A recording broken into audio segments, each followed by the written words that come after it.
Hello नमस्कार दोस्तों। आज का हमारा टॉपिक है स्ट्रक्चर ऑफ एटम। तो चलिए शुरू करते हैं रिवाइज फॉर्मूले करने स्ट्रक्चर ऑफ एटम के। सबसे पहले बात करते हैं वेवलेंथ ऑफ मैटर वेव। तो मैटर वेव की वेवलेंथ का फॉर्मूला हम देखते हैं। तो वेवलेंथ होती है हमारी लेमडा। तो लेमडा बराबर होता है h/mv। h यहाँ पर प्लांक कांस्टेंट है जिसकी फिक्स वैल्यू होती है। m यहाँ पर मास ऑफ मैटर है और v यहाँ पर वेलोसिटी ऑफ मैटर है। तो लेमडा बराबर होगी h/mv। तो मास इनटू वेलोसिटी होती है मोमेंटम। तो इसको हम लेमडा बराबर h/p भी लिख सकते हैं। इसके अलावा कई और फॉर्मूले होते हैं वेवलेंथ के, तो वो भी यहाँ पर हैं कि लेमडा बराबर h/√2m इंटू काइनेटिक एनर्जी। ई यहाँ पर काइनेटिक एनर्जी है, m यहाँ पर मास ऑफ मैटर है। तो लेमडा बराबर h/√2m इंटू काइनेटिक एनर्जी। तो यहाँ पर दोस्तों काइनेटिक एनर्जी को हम एक और तरीके से लिख सकते हैं। तो जहाँ जो ई है काइनेटिक एनर्जी, इसको हम अगर चार्ज और पोटेंशियल दिया हो तो Q इंटू वी भी लिख सकते हैं। तो काइनेटिक एनर्जी को Q इंटू वी भी लिख सकते हैं। तो यहाँ पर E की जगह Q इंटू वी भी आ जाएगा अगर क्वेश्चन के अंदर चार्ज और पोटेंशियल आपका दे रखा है। तो ये हमारा वेवलेंथ हो गया। वेवलेंथ के 3 फॉर्मूले हो गए दोस्तों।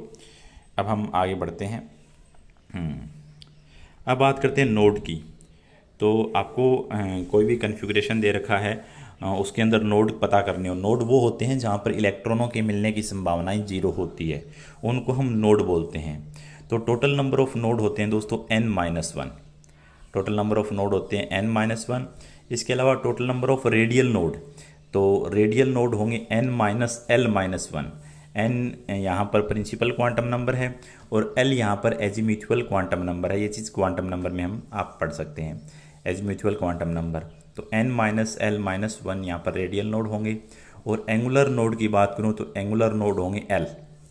और रेडियल नोड और एंगुलर नोड को हम जोड़ देते हैं तो आपके टोटल नंबर ऑफ नोड आ जाते हैं यहाँ पर।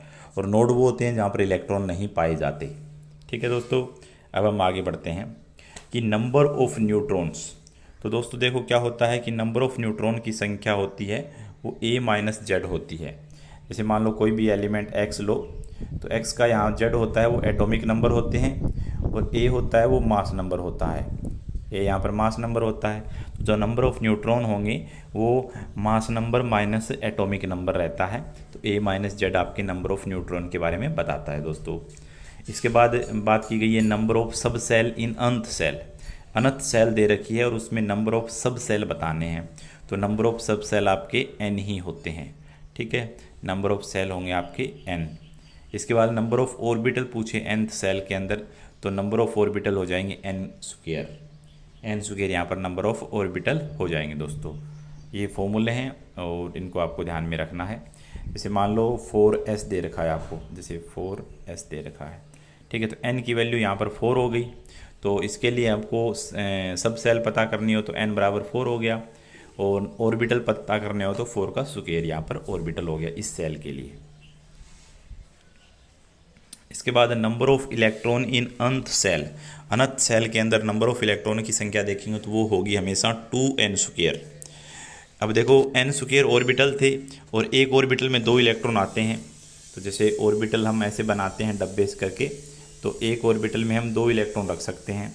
तो इसलिए जितने भी सेल होंगे उसको 2 से मल्टीप्लाई कर दो। तो nth सेल है आपकी, तो उसमें जो सब सेल है n² उसको 2 से मल्टीप्लाई कर दो। सब सेल को 2 से मल्टीप्लाई कर दो तो नंबर ऑफ इलेक्ट्रॉन आपके उसके अंदर आ जाते हैं दोस्तों। अब बात करते हैं नंबर ऑफ ऑर्बिटल की। तो किसी भी सब सेल में अगर आपको सब सेल दे रखी है और ऑर्बिटल पूछे तो वो होते हैं 2l+1। वो होते हैं दोस्तों 2l+1। l यहाँ पर एजीम्यूचुअल क्वांटम नंबर है।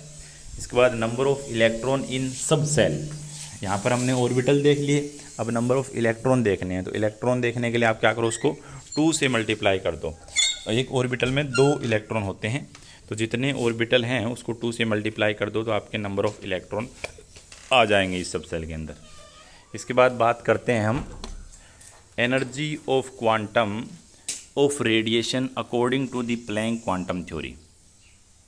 तो जो एनर्जी होती है, एनर्जी ऑफ क्वांटम, कोई भी क्वांटा होता है उसकी जो एनर्जी होती है वो होती है दोस्तों एनर्जी बराबर h²। h यहाँ पर प्लैंक कांस्टेंट है जिसकी फिक्स वैल्यू होती है और न्यू यहाँ पर फ्रीक्वेंसी है। तो एक फोटोन की जो एनर्जी होती है वो होती है एच न्यू। अगर मान लो nth फोटोन है तो एनर्जी हो जाएगी n h nu, n h nu. ठीक है, ये एनर्जी है फोटोन की। इसके बाद मान लो ये यहाँ पर फोटो इलेक्ट्रिक इफ़ेक्ट बताया गया आइंस्टीन का। तो उसमें क्या होता है, मान लो ये मेटल है और यहाँ पर कोई लाइट आई और लाइट के पास कुछ एनर्जी थी और उसकी कुछ मान लो न्यू फ्रिक्वेंसी थी, इस वजह से उसके पास कुछ एनर्जी थी। और लाइट ने क्या किया कि यहाँ पर जो इलेक्ट्रॉन बैठा था उसको अपनी एनर्जी दे दी। तो इलेक्ट्रॉन यहाँ से एक्साइट होकर इस मेटल से क्या आ गया, बाहर आ गया। तो बाहर आएगा तो उसके पास कुछ वेलोसिटी होगी। तो वेलोसिटी होने के कारण उसके पास काइनेटिक एनर्जी हो जाएगी mv²। काइनेटिक एनर्जी हो जाएगी ½ mv²। ठीक है, तो हम देखो यहाँ पर हमने कुछ E1 एनर्जी दी। तो जो E1 एनर्जी थी उसमें से कुछ एनर्जी तो इलेक्ट्रॉन को बाहर निकलने में खर्च हो गई और कुछ बाकी बची एनर्जी इसकी काइनेटिक एनर्जी में काम आ गई।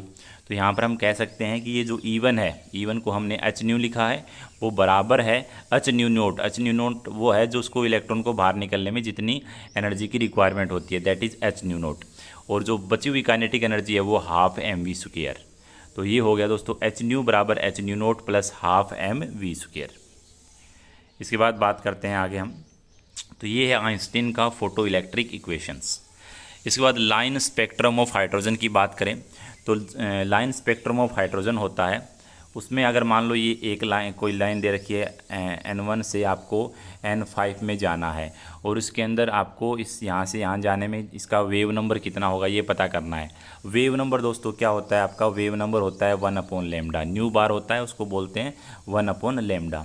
तो 1/λ निकालना है तो 1/λ बराबर ये कॉन्स्टेंट आ गया 1/N1 का स्क्वायर माइनस 1/N2 का स्क्वायर। N1 हमेशा स्टार्टिंग पॉइंट होता है, N2 आपका लास्ट पॉइंट होता है। तो N2 हमेशा बड़ा होगा, N1 यहाँ पर क्या होगा, छोटा होगा दोस्तों। तो यहाँ पर वेव नंबर निकालने का सीधा सा फॉर्मूला हो गया, ये आपको कांस्टेंट है तो इसको ध्यान रखने की ज़रूरत नहीं है, तो इसको R बोल देता हूँ। तो वेव नंबर का जो फॉर्मूला होता है 1/λ बराबर होता है R/Z²। 1/N1 का स्क्वायर माइनस 1/N2 का स्क्वायर है यहाँ पर दोनों के। ठीक है, तो देखो दोस्तों यहाँ पर क्या है कि हाइड्रोजन की बात की गई तो Z हो गया 1 यहाँ पर और R ये कांस्टेंट आ ही गया और N1 का स्क्वायर माइनस N2 का स्क्वायर, ये आपका वेव नंबर हो गया दोस्तों। अब देखिए आगे Bohr model of hydrogen atom. तो Bohr model of hydrogen atom था, उसके अंदर बात करते हैं फ्रीक्वेंसी की। तो फ्रीक्वेंसी क्या होती है, एनर्जी अपॉन एनर्जी बराबर होती है एच न्यू। न्यू यहाँ पर फ्रीक्वेंसी होती है, तो फ्रीक्वेंसी अगर निकालनी हो तो एच को इधर ले जाओ, तो एनर्जी में जो डिफरेंस है अपॉन एच वो आपकी फ्रीक्वेंसी हो गई। ठीक है, तो एनर्जी में डिफरेंस क्या है, E2 minus E1 upon H. तो E1 यहाँ पर energy of lower energy state, E2 यहाँ पर energy of higher energy state. ठीक है, अब आगे बढ़ते हैं ऑर्बिटल एंगुलर मोमेंटम। तो कोई भी इलेक्ट्रॉन अगर मूव कर रहा है तो उसके पास अगर सर्कल में मूव कर रहा है तो उसके पास कुछ एंगुलर मोमेंटम होगा। तो एंगुलर मोमेंटम क्या होगा, mvr। m उसका मास ऑफ इलेक्ट्रॉन है, v यहाँ पर वेलोसिटी है, r यहाँ पर रेडियस है जिस सर्कल में वो घूम रहा है। तो उसका एंगुलर मोमेंटम होंगे mvr, वो हमेशा बराबर होता है nh/2π के। nh/2π की बोहर मॉडल और उसके रिजल्ट हम पढ़ रहे हैं। तो mvr बराबर होता है nh/2π। n यहाँ पर 1 2 3 4 k shell, l shell, m shell उस हिसाब से रखा जाएगा। इसके बाद energy of stationary state, energy की बात करूँ तो एनर्जी का यहाँ पर यूनिट के हिसाब से एनर्जी के अलग अलग फॉर्मूले बनते हैं। जो स्टैंडर्ड फॉर्मूला हम बार बार काम में लेते हैं वो रहता है यहाँ पर एनर्जी बराबर होता है -13.6 Z² अपॉन N², और उसमें इलेक्ट्रॉन वोल्ट पर एटम होता है, इलेक्ट्रॉन वोल्ट पर एटम। ठीक है, तब यहाँ पर इलेक्ट्रॉन वोल्ट पर एटम को अगर जूल में कन्वर्ट करोगे तो फॉर्मूला ये बन जाएगा दोस्तों आपका -2.18 into 10⁻⁻18 Z² upon N² in joule.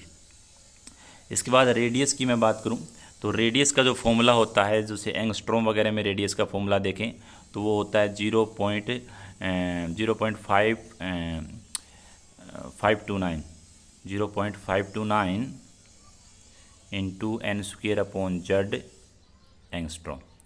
ये एंगस्ट्रॉम में हो गया 0.529 N² अपॉन Z एंगस्ट्रॉम। लेकिन इसी को जब पिकोमीटर में निकालोगे तो फॉर्मूला ये हो जाएगा, बस सिंपल सा है। तो ये हमने देखा रेडियस का फॉर्मूला।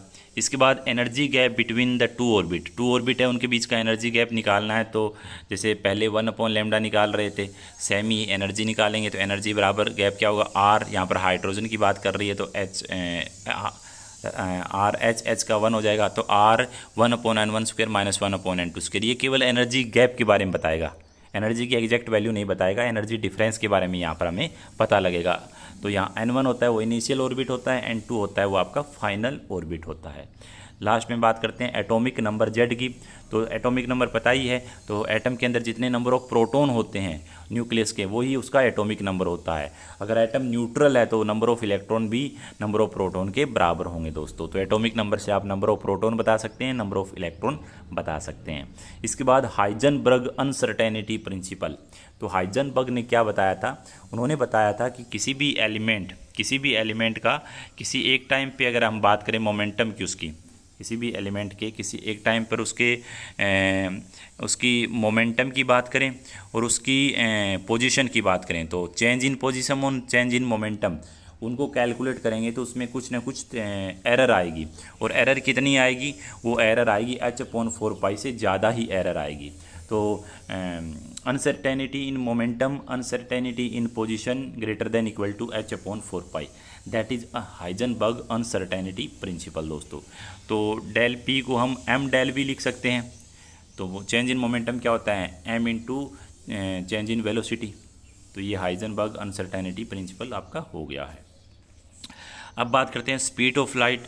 तो स्पीड ऑफ लाइट आपको निकालनी है। तो स्पीड ऑफ लाइट होता है वो मल्टीपल होता है frequency into wavelength of lambda. इन दोनों को मल्टीप्लाई करेंगे तो आपकी स्पीड ऑफ लाइट आ जाएगी 3 × 10⁸ मीटर/सेकेंड। ठीक है। अब लास्ट में मास नंबर। तो मास नंबर क्या होता है दोस्तों, number of proton plus number of neutron, वही होता है आपका मास नंबर। तो हम इसकी पहले भी बात कर चुके हैं। तो ये एटॉमिक स्ट्रक्चर का हमने बहुत ही कम समय में रिवीजन किया है दोस्तों। जय हिंद, जय भारत, थैंक यू।